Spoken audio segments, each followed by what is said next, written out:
Madame, monsieur, bonsoir. Il est tout juste 18h30 sur Oula, c'est l'heure du journal. Voici le sommaire.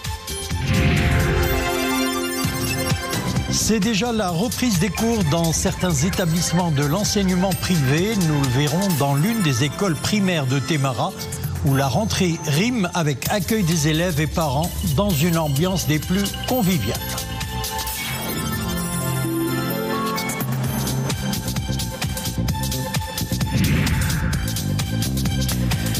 Pour certains, ce n'est pas encore la reprise. Nous irons à Khnefra, au lac Wiwen, où les amateurs de la nature savourent les derniers jours des vacances. Le site séduit par ses atouts envoûtants que l'on ne présente plus.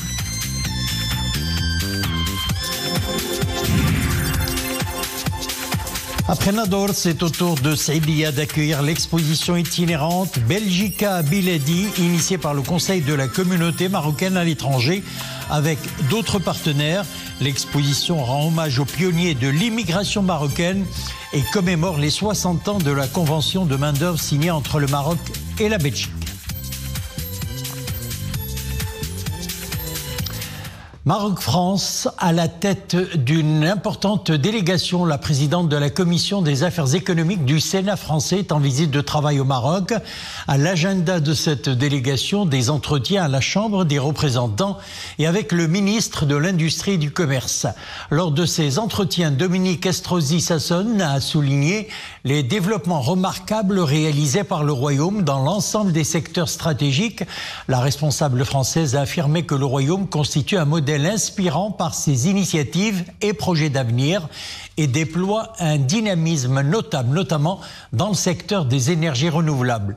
La présidente de la commission des affaires économiques du Sénat français a également mis en exergue l'excellence de la filière automobile marocaine, faisant remarquer que le Royaume a développé un véritable écosystème autour de la production automobile avec une chaîne de valeur complète qui couvre les véhicules thermiques, électriques et hybrides. Maroc-Kenya, les deux pays renforcent leur coopération dans le domaine du contrôle des finances. Une délégation parlementaire de haut niveau s'est entretenue aujourd'hui à Rabat avec le premier président de la Cour des comptes, Zine Beladawi. Lors de ces entretiens, la délégation kenyane a exprimé son souhait de s'inspirer de l'expérience marocaine en matière de contrôle financier, la qualifiant de modèle à suivre, notamment pour ce qui est de l'indépendance de la Cour, son impartialité ainsi que des mécanismes de suivi et de mise en œuvre des recommandations issues des rapports d'audit. La visite de la délégation parlementaire kenyane se poursuit jusqu'au 7 septembre et s'inscrit dans le cadre des efforts visant à promouvoir les relations maroco-kenyanes.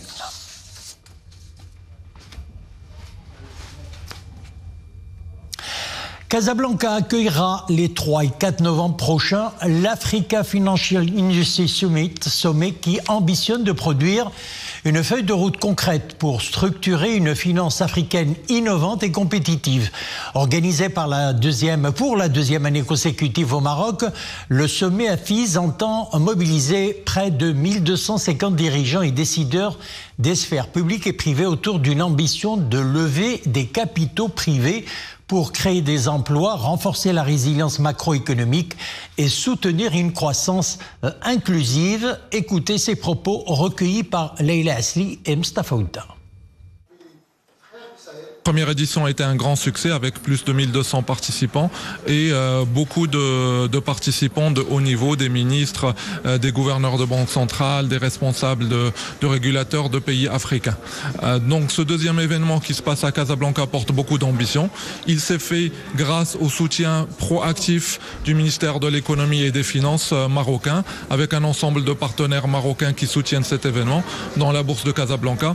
Et l'objectif, c'est de renforcer le rôle du Maroc en tant que plateforme financière pour le continent et également être une plateforme d'échange par rapport aux grandes thématiques et aux grands débats qui animent la scène financière africaine à l'intérieur de tous les de toutes les dynamiques et les initiatives mondiales qui se passent en ce moment. Un événement qui va réunir l'essentiel des acteurs clés de l'industrie financière africaine pour discuter d'une variété de sujets, mais plus particulièrement catalyser l'accès au financement des très petites et moyennes entreprises, des secteurs agricoles, des agtech, du financement des chaînes de valeur pour catalyser le développement durable des économies africaines. Fini les vacances, l'heure est à la reprise des classes. Aujourd'hui, 2 septembre, des établissements ont déjà ouvert leurs portes aux élèves. Une rentrée scolaire progressive sous le slogan « Pour une école de qualité ». Notre équipe s'est rendue ce matin dans une des écoles privées de l'enseignement primaire à Témara. Reportage Sofia Fegroud, Abdelrahim Filoul, Atmentesi. Il est 9h dans cet établissement d'enseignement privé à Témara. Les futurs occupants y arrivent par petits groupes. Et après 2 mois de repos, certains ont besoin d'un petit coup de pouce parental. En attendant de retrouver le rythme, les cartables avancent plus vite que leurs propriétaires. Aux yeux encore endormis, mais sous l'épaisse couche de torpeur, l'enthousiasme est bien là. J'ai hâte de reprendre les cours. Ce sera une belle année scolaire. Je suis très bien dans ces vacances. Alors maintenant, je suis prêt à cette merveilleuse rentrée. Tout va se passer pour le mieux cette année. Optimisme affiché chez les petits comme chez les grands. Les parents sont d'ailleurs invités pour cette journée portes ouvertes. Leur présence allège souvent le stress lié à la rentrée. Nous nous tenons aux côtés de nos enfants aujourd'hui. Nous sommes là pour les encourager, mais aussi pour faire connaissance avec leurs professeurs et pour que l'on parte du bon pied. Quant au cadre pédagogique, ils ont fait leur rentrée il y a plusieurs jours. Les cours sont préparés et l'accueil des nouveaux venus est assuré. Comme à notre habitude, nous rejoignons l'établissement une semaine avant la rentrée. De cette manière, tout est prêt pour accueillir les enfants. Nous faisons tout pour intégrer les nouveaux venus et nos anciens élèves sont accueillis avec amour. Dans les établissements publics, la rentrée est prévue pour le 8 septembre. Entre somnolence du matin, retrouvailles joyeuses et premiers coups de crayon, la rentrée scolaire vient nous rappeler à tous que l'école est l'endroit où chacun d'entre nous a commencé à écrire sa propre histoire à sa manière. Direction à présent l'enclave palestinienne de Gaza où Israël se prépare à une nouvelle offensive visant à prendre le contrôle de la ville. Les réservistes d'une première vague de 40 000 rappelés sont en train de regagner leurs unités à l'heure où les frappes israéliennes se poursuivent sur la bande de Gaza. 56 personnes ont été tuées ce mardi. Un deuxième séisme de magnitude 5,2 vient de frapper à nouveau aujourd'hui l'est de l'Afghanistan. L'épicentre de ce nouveau séisme se situe à quelques kilomètres à peine de celui qui a fait basculer dimanche aux environs de minuit des milliers de familles dans l'horreur, avec un bilan humain parmi les plus lourds des dernières décennies dans le pays et dont le bilan s'élève donc désormais à 1400 morts et plus de 3100 blessés. Les maladies psychiatriques et les troubles du comportement sont en très nette progression dans le monde. Ils sont plus d'1 milliard de personnes à avoir ces maladies selon l'Organisation mondiale de la santé. Ces troubles tels que l'anxiété et la dépression sont devenus la deuxième cause majeure d'invalidité à long terme, générant des souffrances individuelles et des coûts économiques considérables à la fois pour les familles et à l'échelle planétaire, a alerté l'agence onusienne. Retour chez nous et allons à présent au cœur du Moyen Atlas, une évasion au lac Wiwen dans la province de Khnifra. Entouré de majestueuses forêts de cèdres, le lac est devenu une véritable destination pour les amoureux de la nature. Certains ont même choisi ce site pour les derniers jours des vacances. Ahmed El-Fadili, Esmetazi, Imanablo. À 1600 mètres d'altitude, un havre de paix. Le lac Wiwen, où il fait bon se mettre au vert. Au milieu de la nature environnante, ce trésor séduit tous ceux qui sont en quête de fraîcheur. Chaque visite est la promesse d'une expérience visuelle renouvelée. Je me réjouis de ces magnifiques paysages. Les gens sont très accueillants. Le climat est juste splendide. J'aurais aimé y passer plus de temps. J'ai passé du bon temps ici avec mes parents. Il y a beaucoup d'oiseaux et de jolis arbres. L'air est vraiment pur. Un refuge pour les amateurs de la nature. La réserve s'étend sur 16 hectares. L'endroit rêvé pour les passionnés de pêche et pour ceux qui cherchent tout simplement à se ressourcer. Je viens d'Agadir. Il fait bon ici. Le Moyen Atlas est une très belle région. J'aime beaucoup la région de l'Atlas, surtout le lac Wiwan et les ressources de Morbi. Je viens ici fréquemment. J'ai décidé de passer mes derniers jours de vacances à Khnefra. J'aime tout ici, les arbres, le lac, ça vaut vraiment le détour. Des atouts envoûtants dans ce lieu exaltant, où la nature vous tend ses bras, sans compter. Nous passons au tennis et à l'US Open. Quelques surprises chez les dames. L'ex numéro 1 mondial Naomi Osaka, 24e mondiale, a balayé l'américaine Coco Gauff, 3e en 8e de finale de l'US Open.